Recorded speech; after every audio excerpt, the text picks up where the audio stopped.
This music is for your listening pleasure.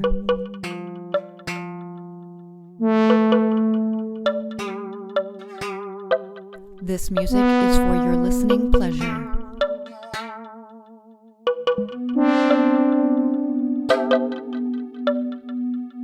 This music is for your listening pleasure. No AI was used in the making of this intro. Hi, everybody. I'm here with Tina. She has the While We Still Can podcast, and I was a guest on her show recently. So now she is a guest on my show. Hi, Tina. How are you? Hey, Lindsay. I'm doing well. How are you? I'm good. We have a few topics we're going to discuss today. The first being simulation theory. I made a video on TikTok recently about this and have gotten some comments and people wondering about it. So we're going to discuss it now.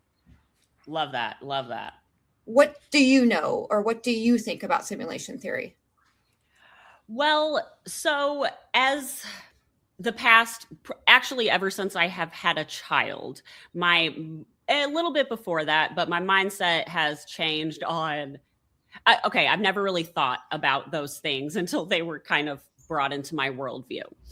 So I grew up Catholic. I think we talked about that on when you came on my show, but grew up Catholic and then was like, no, and I can pinpoint my exact anxiety attacks to confession and all of these things. So figuring out how I was going to teach my kid morality without religion, kind of going down that route. And then the more information you learn, the more you're like, oh my God, is anything real? And so simulation theory, I mean, explain it to me fully, because I was listening to a lot of your TikToks and something weird is happening. So I don't know. Well, until this point, I have rejected simulation theory because I don't want people to say that their life isn't real, that what they're experiencing isn't real, because it's real. Like, my hands, I can see them in front of my hands. My hands are real. They're not a hologram. Right. So what we are experiencing is real. And I think when people start to fall into the simulation theory, they start losing touch with reality. And a little nihilism type. Yes. Our existence is real. It's real inside of not real, but what we experience is real. So I've always avoided simulation theory discussions because of this. But I saw a TikTok video. Man, some TikTok videos just shift your perspective and just like resonate so deeply. You think about them forever. And I saw one recently of Lori Cohen talking about a black cat that she talked to. And this black cat explained what deja vu was. Deja vu, you have deja vu when you've already lived that life once. Right. So you can live a life twice. And Lori Cohen asked this cat, well, how can we live a life twice? And this cat said, well, when you reincarnate, you have many options. And the word options is a tech. You have options on a form. You fill out a form online, you have options. Like, that's a tech term. So the fact that we have options when we come back made me think it was tech, it's tech related. Right. And this cat said, your options are, you can start a life whenever you want. You can stop a life whenever you want. You can repeat a life whenever you want. You can do whatever you want. These are your options. And so then I started asking myself, well, how would it be possible to live two lives simultaneously, or to stop and end whenever you wanted? And, my background in developing, we use something called virtual machines in developing. It's a space online. It's an interface online to where you can literally load in an entire computer, a hard drive, the CPU, everything into this space, and run a computer on this virtual space. And so you can have millions of virtual machines running simultaneously, the same code, just different versions of the same code. Right. And so I have goosebumps everywhere right now. I'm talking about this. So I started thinking about this, so basically the only way you could do this was virtually. And so this took me to think, well, maybe our existence is just computer programs running in virtual machines. Right. No. and it would be kind of simulation theory. I'm going to find a new word for simulation because I don't like, again, it implies it's not real, and our existence is real. Absolutely. What I'm running in this virtual machine is real. It's just not physical. It's not on a physical machine. What's happening is real, is truth, but it's just not physical. So I think people get those things confused. Well, because simulation does sound technical. Anyways, it sounds like video game. It takes the seriousness out of everything. Right. It makes everything seem not so real. I don't know. I just don't like that term. Well, actually, you know what it reminds me of, Lindsay? It reminds me of like drone warfare. Okay. And how we're taking complete humanity out of freaking killing people. Like, you don't even have, Right. You wonder, how can these people do this to these children? How can the Epstein victim, how is all of this happening? Well, the people that are doing it, might know that it's not real and nothing matters. Like, I made a video last night talking about how, in simulation theory, technically nothing matters. And, you can't have 8 billion people walking around with that concept in their mind that nothing matters, because they're going to do awful things, Right. So that's another reason I'm kind of hesitant to talk about the nothing matters concept in simulation theory. So that also reminds me of the thought concept that all the timelines are happening at one time. Right. Like compressed on top of each other. And I have really I see them more as parallel, running in parallel everything lines, going next at the same time. Yeah. In the same direction. Yeah. I had a vision the other day of, I don't want to say source, that sounds, but where all of what we're talking about comes from. Because I would think it would, is what I consider it. Yeah. So universe, source, whatever, but essentially a big ball of light that all of these lines are coming off of, that are these timelines, is kind of how my brain has been like rays off the sun, like the rays that come off the sun. Yes. And so that would make sense, almost like the inside of a computer too, like the little, how everything is in the little chips, the circuit lines boards coming. Yeah. Circuit boards. Sorry, I'm not very technical, but that's what my brain sees going when I do like a meditation or whatever. And I'm seeing all of these things like stacked on top of each other, but all happening at the same time, parallel.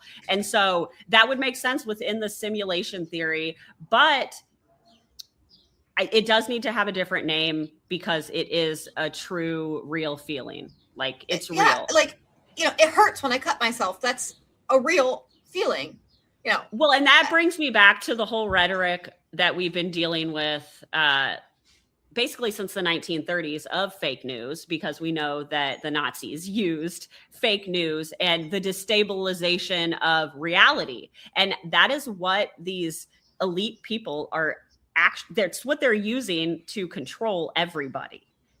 Yeah, and absolutely. It's crazy. Yeah, yeah.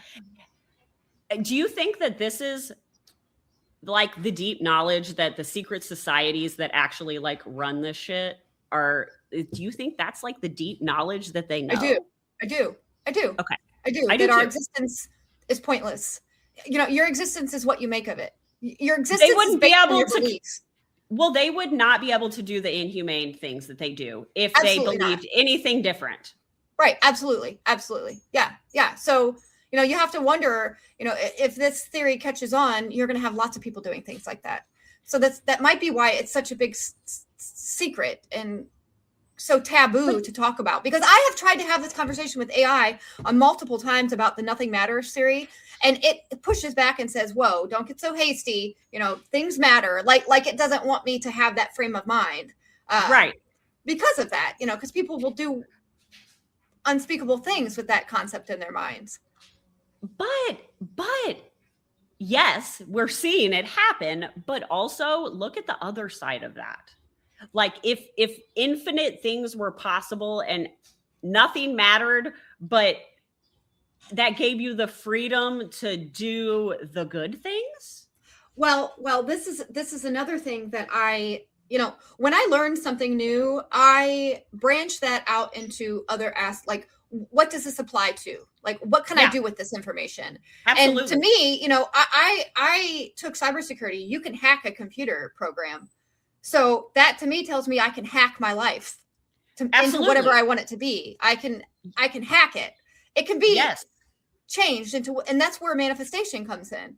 I believe manifestation is hacking your own computer program, basically. Absolutely. Yes. And I have goosebumps everywhere right now. I just got a wave of goosebumps. So manifestation is how you hack your life, basically. Yes. Well, and that goes into the energy of the simulation or whatever, that some source or the universe. And we could take that and do as much good or as much bad. Right. And just as, there's a plug that you plug your computer into and it gets energy and electricity from the wall. Well, the simulation theory and the simulation gets energy from us. We output energy. The loosh. Yes. And so our energy is what feeds the simulation and continues it to keep going. I bet if everybody just stopped thinking about anything bad, there was no war on TV. We didn't advertise about, killings and rape and all of these things. If we just stopped even holding space in our minds for all of the negative things, they would start disappearing. They would start to disappear. They wouldn't exist anymore, because you thinking about it and dwelling on it is what's keeping it present. It's what's holding space for it to exist. Okay, so my only thought with that, because I totally agree. That's when they talk about, what was that book, The Secret or whatever, it's that loop of rumination that keeps it alive. Yeah, yes, you're outputting energy. Minds, yes, absolutely, that they're feeding on. That's what all of the rage baiting, and that's what the news is essentially. Yeah. I don't know where I was going with that. I forgot. What was I saying? I forgot. It'll come back to me. Okay. I actually forget what I just said too. I guess the universe doesn't want us to talk about it. Right. The universe doesn't want that to be said, whatever it is. Right. But I think that the elites and all of the people that know this truth, essentially, when they fracture our reality, which is essentially disassociation, which is what happens every single time a school shooting happens, right on cue, and they're just sucking it out. And then we're also giving consent by continuing it. Absolutely. And I do believe that the laws of energy are not accurate. I believe we're taught energy cannot be created or destroyed. And I believe energy can be created and can be destroyed. Our bodies create energy. Absolutely. A body creates. That's why we're here, or we wouldn't be here. We would just dissolve if we didn't produce energy. So I do think you can destroy energy too. So, or at least transmute. What do you think of the idea of transmuting the energy? I'm kind of like, I've been throwing that out lately. I think energy replaces energy instead of transmuting. I think it's more of a replacement. Maybe changing the vibe of the energy. People, like the frequency goodness of the energy. Yeah, frequency. That's the word. To change the frequency. Yeah. When I would heal people, I would have my mask on, and I would put their energetic body across from me. We would sit Indian style. They'd be sitting Indian style across from me, and I could see their energetic body sitting there. Well, I would do this thing where I would remove all of the negative energy out of their body. I would pull it out of their crown chakra. I would find it in their body, and I would follow it in their bloodstream, and I would pull it out of their crown chakra. And this did huge healing effects on people. And I was removing the energy. I wasn't transmuting it. It was easier to remove it than to transmute it. It takes more energy to transmute energy than to just remove it and get rid of it. So I think instead of transmusion, you need to try to replace or remove. Clear energy. Clear. Okay. Clear. Yeah. No, that's so where does it go when you remove it? I had a whale. I had an energetic whale that I worked with, and the whale would get above this person, and the whale would pull in all the negative energy, and the whale would do something with it. Whales, I talked to the whales in the ocean before, and they explained to me that they are the filters of, the oceans. They filter the oceans, basically. Without the whales, the oceans would be filthy, because the whales are what filter the ocean. So I took that concept of filtering to me, and I asked this whale, I said, could you help me, filter this negative energy out of people? And so the whale agreed, and I worked with this whale for like 2 years, and I made huge positive changes in people, the way they felt. I had people tell me they felt lighter on their feet, like physically. If you would have put them on a scale, they would have been lighter, because negative energy is dense. It has weight to it. You feel it in your chest. You feel sluggish and lethargic, it's because you're overwhelmed with negative energy, and the energy is sitting on your cells and making you feel that way.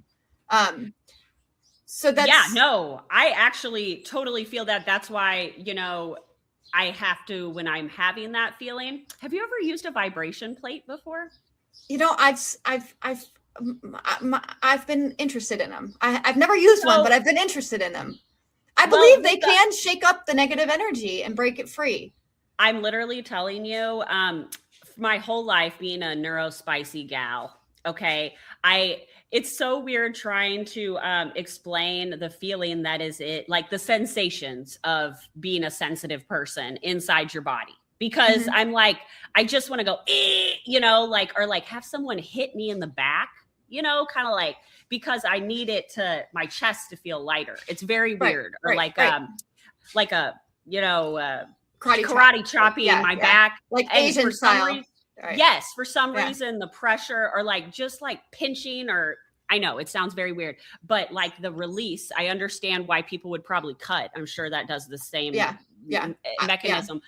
But that pressure or whatever, the itch, it gets the itch gone on the inside, which that's what it feels like. I need some carpet in there to scratch my insides on. But the vibration plate actually is one of the things that has helped me get rid of the itch, if that helps, when that heaviness is in there. And it does knock something. It makes my chest feel pretty much instantly better. So, but I feel like sometimes, because I know if I just meditated or sat for a little while, which is the last thing I want to do when my brain is doing that, or my chest is doing that, is slowing down. I want to go as fast as I can, so my mind is somewhere else, and then I'm not thinking about it. But as soon as I slow down, I know it's going to be right there again. So, but if I work through it with some meditation, quiet time, whatever, it's just harder than the vibration plate, because the vibration plate I could just turn on. So the vibration plate is the other end of the duality of meditation. It's like the opposite of meditation for you. Oh, that would make sense. Yeah. But instead of slow and calm, it's fast and quick. But it knocks it out. And if my brain is, because sometimes, and that's what I get so upset with people when they're mad at people who are depressed or anxiety, they're like, oh, don't think about, you think I didn't fucking think about that? Sorry for the cuss word, but duh. I'm not stupid, but finding any sort of help in that arena, I'm depressed, I can't, Right. So sometimes being able to just, even though the meditation, I feel like I'm taking a cop out with a vibration plate, somewhat, but sometimes my brain can't get to that spot, and then I could do it later. Well, you know what I'm saying? Because it's like, oh, I'm just turning something on. You use it. If you have a tool and it works for you, you use.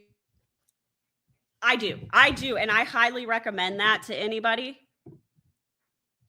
That's it. I can't hear you very well. Is your sound?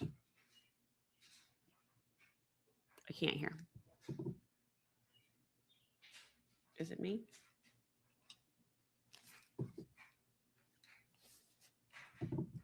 I can't hear you. Can you hear me now? Oh, there you go. There's something that happens with my mic in this StreamYard. This is the first time I've ever used StreamYard, by the way, with you just now. I like it. It has a nice little interface. Yeah. It's like $24 a month or something.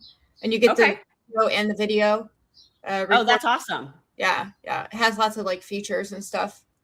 I'll have to check that out. I only used it because I was supposed to have that interview with Jackson Noble, and he said he wanted the video portion. And using Zoom, they compress the videos so much you can't really edit them. You can't do anything with them. You can just play them. So I use this, but if nothing else comes from that interview with him, at least my use of this application did, because I like it. I think I'm going to keep using it. And I might even post this to YouTube. I might post this to YouTube if you would be okay with that. Oh yeah, no, I go for it, girly. Yeah. Go for it. Anything we can do to help. Well, and so we're talking about this simulation theory, and what if, because the more that I learn and the more that we're starting to learn that all of these theories are actually just conspiracies.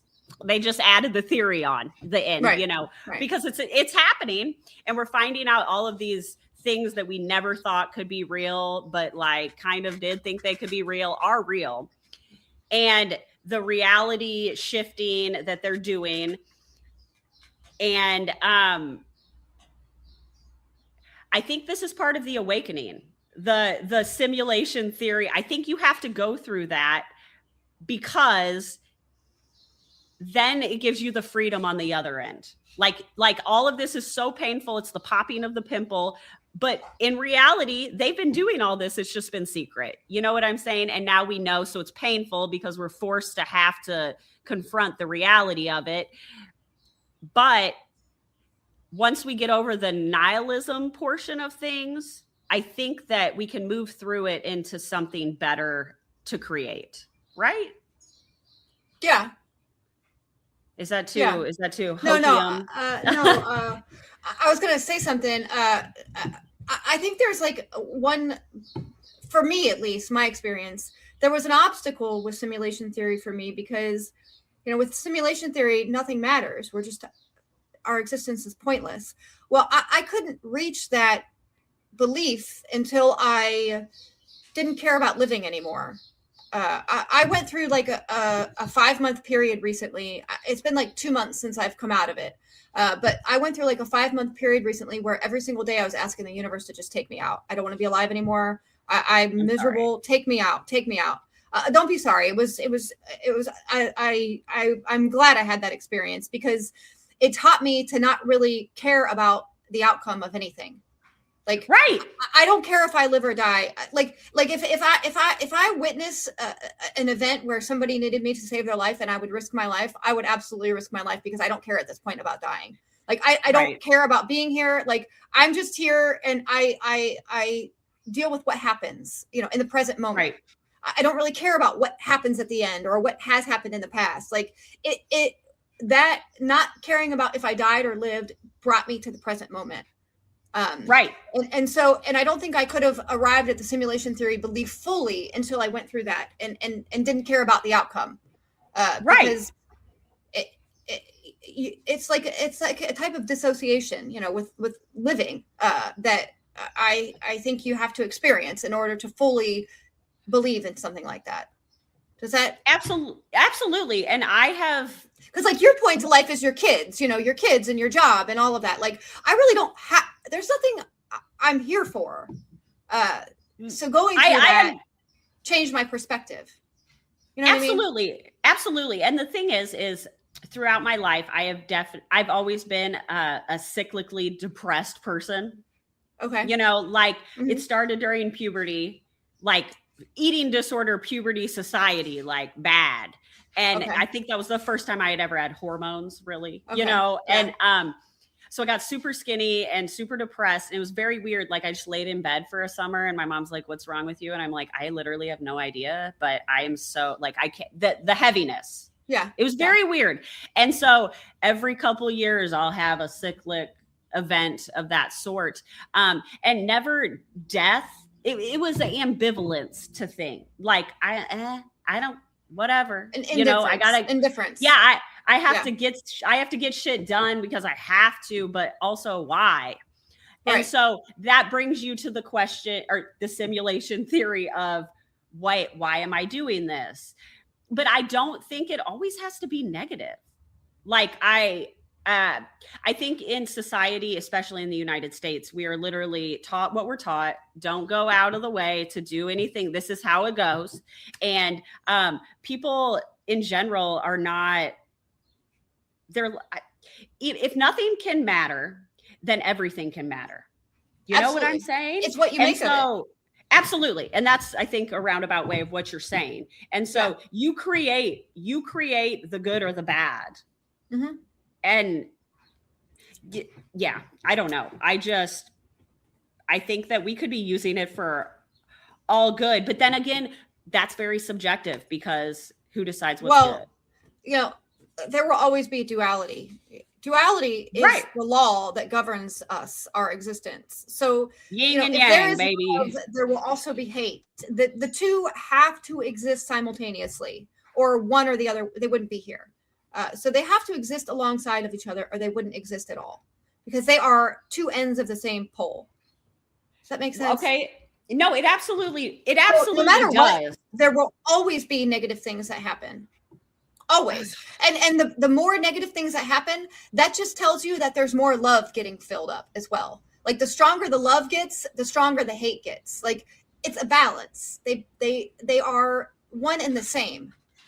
So that tells me that we need to, so how do we get back to somewhat homeostasis then?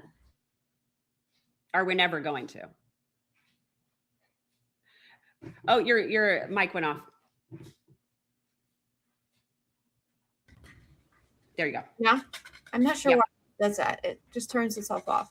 I kind of stopped thinking about it as a whole.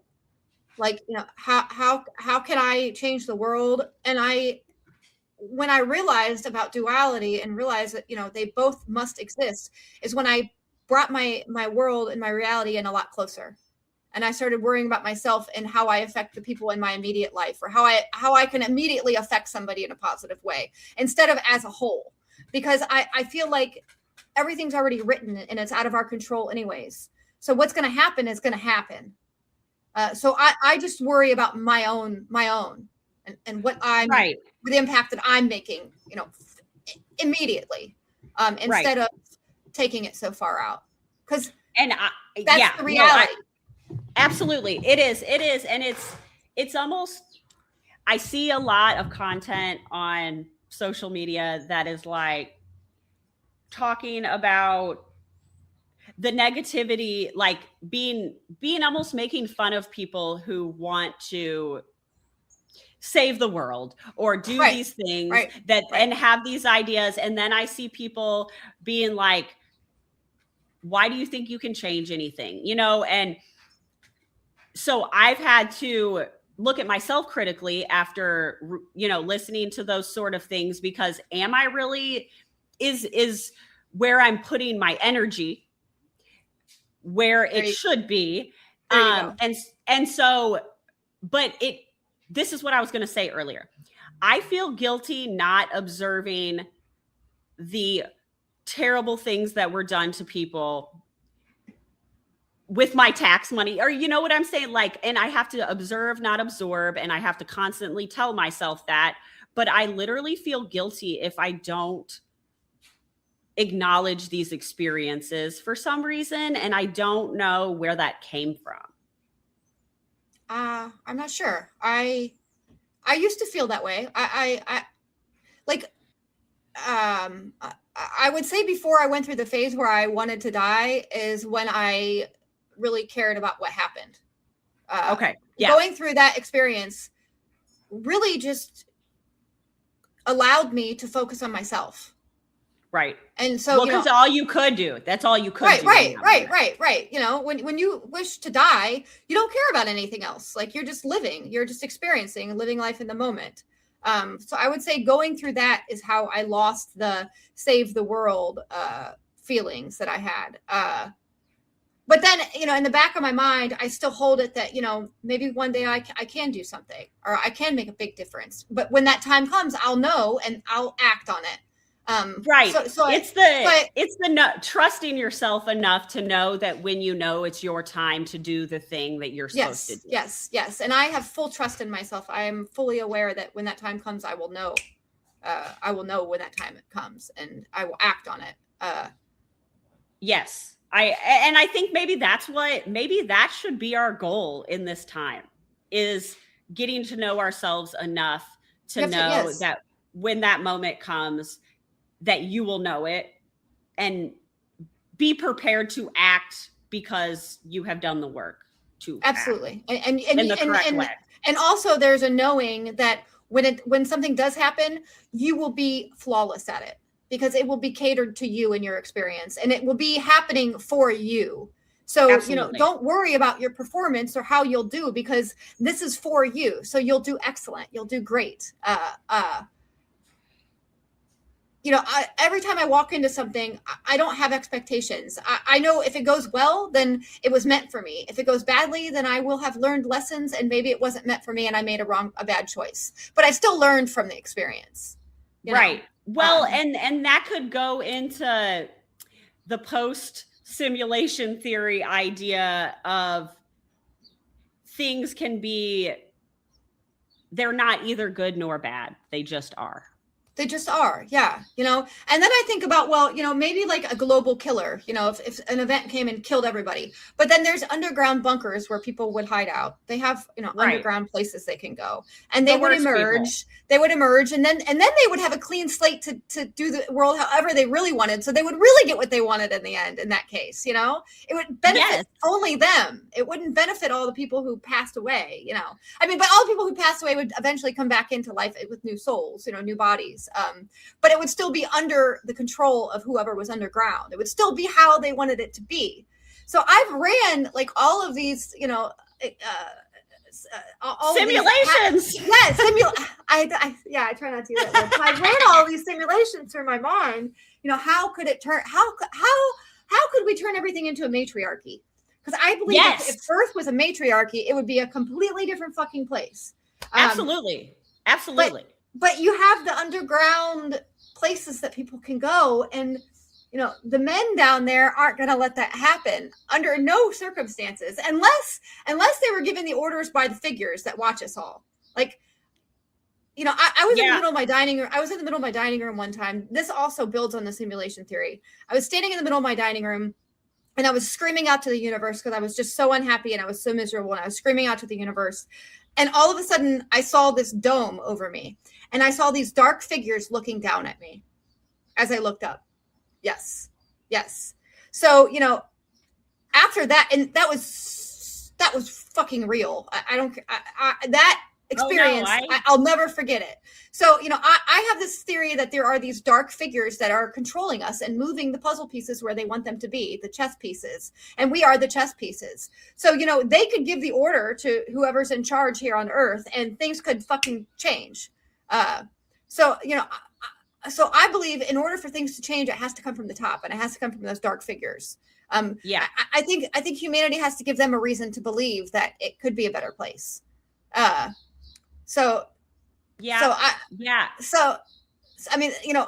people, the figures that are controlling us have to initiate the change, is what I believe. So how do you think that do we need to prove to them that we can handle it, that we need it? That goes back to we have no control. Right. Absolutely. So I think proving to them would be the opposite of proving to them. I think just living your life and living in the moment and doing the best that you can in your personal reality is how you prove to them that we can do it. You know what I mean? And what's funny is that probably is the truth, because nothing makes someone, a bad person, more pissed than acting like, whatever, I don't care. Absolutely. That's how you get to them. Absolutely. Whatever. Don't let it bother you. Absolutely. I don't care. Absolutely. Oh, yeah. So that brings me back to the system, and I always like to try to, at least I know that I can't control it, but I try to talk about some things that, like the system that we're living under, at least in the United States, was built, it's functioning correctly. Even though it's all burning down, it's functioning correctly. And it's protecting the people that that are in charge of it, that built it. And I just think that people need to start thinking about outside of the system and create. I want people to take time to think, what do you want? What do you want? Yeah, right. You, not what you want for everybody else, but what do you want? Like literally just you. Yeah. That's another thing that people do is they want for other people. You know, they feel for other people. What you need to just think about yourself. Focus on yourself. Yes. If everybody thought about themselves and focused on themselves, there would be much less overlapping and much less people getting in other people's business and control. They're trying to control other people. Yes. And also, you know, you have a certain path that you're supposed to be on. You're supposed to hit certain checkpoints in your life. And when you bring other people's influence into that, it takes you off of your own path. You know, when you ask somebody's advice on how to do something, you're basically walking off of your path and onto theirs at that point. You know, if you figure things out for yourself based on how you feel and what you want and what you know, this is how you stay on your path. Like, well, and just discernment, literally. And they're forcing us to learn discernment because, and there's a subset of us that have always had it, you know, innately, but there are so many people that only believe what they're told with zero, like they don't care. They're okay. Right. No, we see that with organized religion, obviously, but like they don't, I don't know. What am I trying to say? They're just always worried about it. Like, what do you want? What do you want? Right. Well, I can tell you on my TikTok, you know, all of the religious people are so quick to tell me to turn to Jesus, talk to Jesus, read the Bible, do this, do that. Like they're so quick to try to influence me and what I'm doing instead of just observing and being okay with their position and their beliefs. They're trying to impose what they believe onto me. Absolutely. And that's kind of like what I just said, like how you need to focus on yourself. And your discernment, and that you have to have it because of the way that they are presenting reality. Yeah, absolutely. And they are, it's essentially like literally being in a relationship with a malignant narcissist. It's like, it's gaslighting. What you see isn't real. Only what I say is real. Nothing you experience is real. And then people are sitting there like, okay, wait, but if your discernment is good, you can filter all of that out. Mm-hmm. You know, within your actual body, like our goosebumps that we get, that's what's real to me. Yeah, that's your truth. That's my truth. You can physically feel it, but you have to be in your body enough, which takes time. Mm-hmm. And maybe a vibration plate. I don't know. But like, you know, it takes time, and we live in a society that gives you zero time on purpose. Yeah, absolutely. Yeah. Yeah. If none of this shit, like all of this sucks ass, but if none of this would have happened, I would have not known myself in the level that I know myself now. And when people want to poo-poo at me about whatever shit I'm talking about, that, and I'm not going to talk about it unless I have done some soul searching on it. Like, I'm not going to bring it to people unless it's a funny story or whatever. But like, if I have a nugget of something that my discernment is telling me is true, and I think that someone would appreciate it, like, I'm not going to bring it to you unless I have that fucking feeling inside my body. Right. So, absolutely. But how does it feel to you? But how does it feel to you? Right. You know? Right. Well, I can tell when I meet somebody right away and they're just listening to what they were told, or they feel it on their own. Like I know by what they say, based on this. Yes, it's a thing, but we've spent enough time around people, feelings. Like, I can feel when I walk into a room, I'm like, oh shit, they got in a fight with their husband this morning. Like, you know, there is something, and I'm always like, hey, would you like to share? I can tell your vibe is off, or are you going to be crabby all day? One of the two. Take your pick. It's fine. I'm cool with whatever. I'm just telling you I'm here. But working in the operating room has that vibe. Like, you just know. You're like, oh, patients know they'll tell me on their way back to the OR, they're like, I think I'm going to die today. And I'm like, oh, well, we're not going to do surgery on you. Let's take you back. Like, oh, okay. No, okay. And they know, Lindsay, they know. Yeah.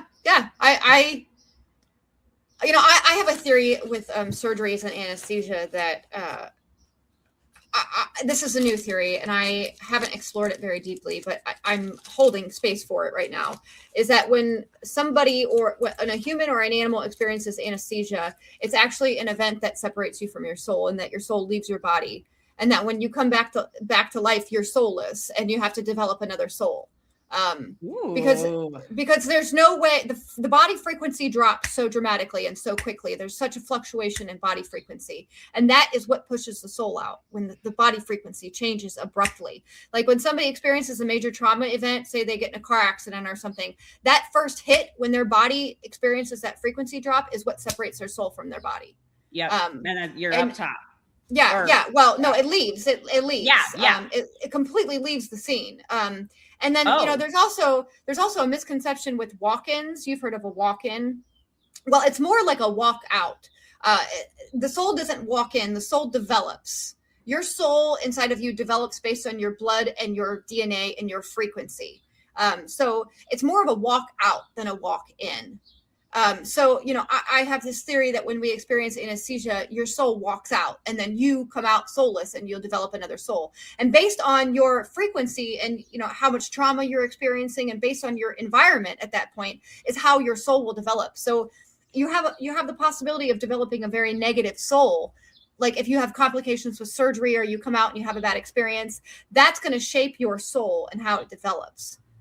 Your frequency coming out on the other end.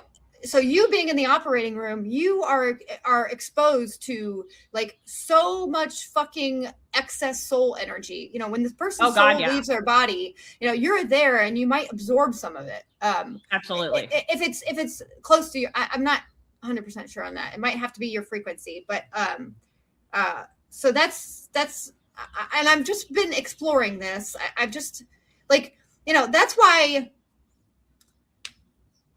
I mean, and we treat anesthesia like it's really not that big of a deal. Right. I have to go get surgery today. Well, you're going to be separated from your soul today. You're going to come out soulless. I am very anti unless I'm, obviously I have an organ rotting or something. Right. I'm not doing anything cosmetic or elective unless I need to, because I do see the seriousness of it. I've been through traumatic medical interventions, and putting your body back together after a traumatic event like that, I did rebuild my soul. I was a completely different person on the other side. There you go. You come out different. Yeah. When you come out different, that means you had a soul frequency change. Mine was obviously a traumatic experience more than a routine, whatever. But it was that 20 days of healing. So that actually reminds me of your episode where you were depressed and had to, all you could focus on was yourself. That was a time that I was focused on just me. Like I had a newborn baby and I could not take care of her for a month because I was incapacitated myself. And that's like the only time in my life that I've actually just sat with myself. So ever since I had since I've had my child, and I don't know if it has anything to do with that, but I break all machinery. Oh, okay. So debit card machines, my car stopped twice in the middle of the highway the other day for no reason. No, I'm serious. Like machines, if I turn around and walk a couple steps away, it will turn back on. So I don't know what that is. That's weird. Machines at work. I'm like, guys, maybe I shouldn't touch that $1 million machine because it might reboot. Sorry. And they made fun of me and then it does. And so I'm just like, sorry, I don't know what to tell you. So that's also weird. I need to figure out what that is. I had to change my microphone. Do I sound different now? Yeah, you sound more clear. Yeah. My microphone was on my cam. Yeah, you sound good now. Okay. Yeah. Yeah. All right. Well, I mean, maybe we should just end this. It's been an hour. Okay. Yeah. And now that we figured out StreamYard and stuff, we can do something again Yeah. soon. Yeah. I mean, I would be happy with doing this, like, on a regular basis with you and just talking about we can figure random some stuff out. I love random shit. Yeah, same here. Yeah. Same. I Okay, I like somebody to ask me a completely random question and then me have to like find the answer. That's like me. my favorite thing to do. Yeah. Okay. Well, then I'm your girl. Let me look at my schedule, and do we want to try to find out a repeating day, or do we want to how about we just want to play it by ear? Yeah, sure. Yeah. We'll figure it out.